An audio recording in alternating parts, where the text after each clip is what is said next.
every single time I spend time doing this instead of doing that, whatever that is, I'm building something that didn't exist before. Do you understand?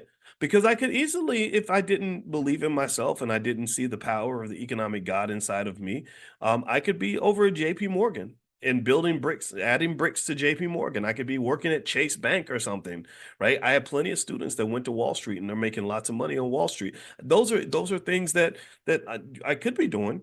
But instead, I said, no, I think I should be doing something that doesn't exist because we really need something that's going to be deeply connected and deeply rooted in the specific economic challenges that are faced with the Black community. See, what you got to understand, this is why the politicians, I guess, don't they consider me to be somewhat dangerous, but I don't think I'm dangerous. I think I'm a nice guy. It is that when you're talking about that word specific to the Black community has specific economic problems that specifically were thrust upon you, specifically because you were specifically who you were. You were specifically Black. They didn't do it to the Italians. They didn't do it to Jewish people. They didn't do it to Irish people. They didn't do it to Asian people. They didn't do it to immigrants. They did it specifically to you.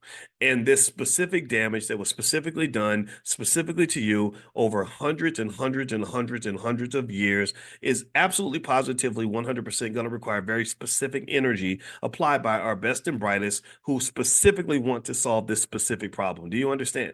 So that word specific is really important because if you don't use that term when thinking about what you want to do as it pertains to Black economics and Black wealth and all that, then you're going to completely miss it. You're going to miss it. You're literally trying to do surgery with a toothbrush. You got a person that's got cancer and you're trying to give them an aspirin, and aspirin isn't going to work. So these politicians, they offer us aspirin because maybe the aspirin, or maybe they get us addicted to painkillers. That's what it is. It's an addiction to painkillers. So they say, you're in pain. Let me remind you of how much pain you're in. Let me reiterate to you that I understand the pain that you're in. Here's a painkiller, right?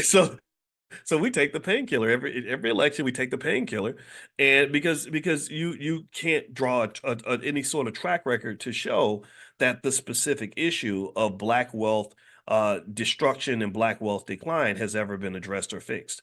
It hasn't been fixed. You're dead last when it comes to wealth in 2024. You were dead last in wealth back in 2014.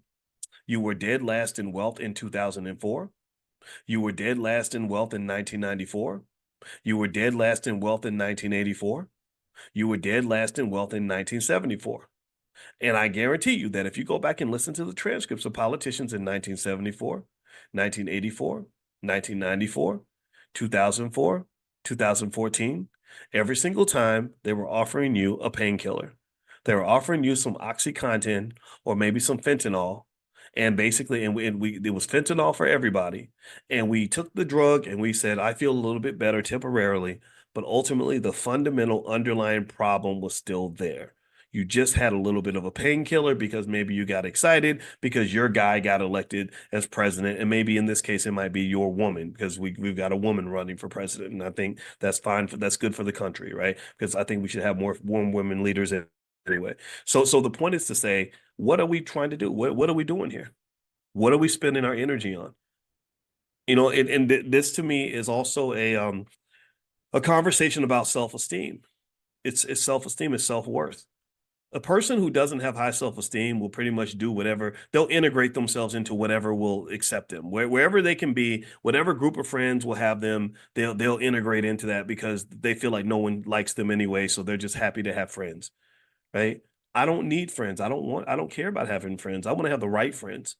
I'm okay with being with me. I like me. I like Boyce. I'm okay with being with my family. I like my wife.